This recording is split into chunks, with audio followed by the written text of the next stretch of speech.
நிறுத்துங்கடா. எதுக்காக அந்த ஆளை கொல்லணும்? ஐயா, இந்த ஆளை நல்ல வேணும் நம்பி எங்க வாழ்க்கைய பாழா போச்சுங்க. எங்க அப்பா அம்மா பேச்சோட கேட்டதில்லைங்க. ஆனா இந்த ஆள் நாங்க தெய்வமா மதிச்சாங்க. அவரால் உங்க அப்பா அம்மா பேச்ச கேட்க வேணாம்னு சொன்னாரு. அவரால் உங்களை ரசிகர் மன்றம் வைக்க சொன்னாரு. நீங்க கொழுப்படுத்து போய் ஒவ்வொரு படம் ரிலீஸ் ஆகும் போதும் தோரணம் கட்டி ஆளு கட் அவுட் வச்சு கற்பூரம் கட்டி தேங்காய் உடைச்சிட்டு இப்ப அவரை குத்தம் சொன்னா எப்படிடா? உங்க பிறந்த நாள் எப்பன்னு உங்களுக்கு தெரியுமாடா? ஒரு நடிகனோட பிறந்த நாள் வருஷம் தவறாம கொண்டாடுறீங்களே, உங்களுக்கு எல்லாம் வெக்கமா இல்ல? அது இருக்கட்டுமா, பொம்பளைங்க முதல்ல நீங்க ஒழுங்கா இருக்கீங்களா?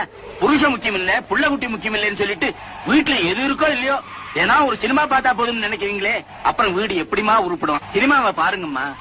சினிமா தான் வாழ்க்கைன்னு நினைச்சு பைத்தியமா அலையாதீங்க.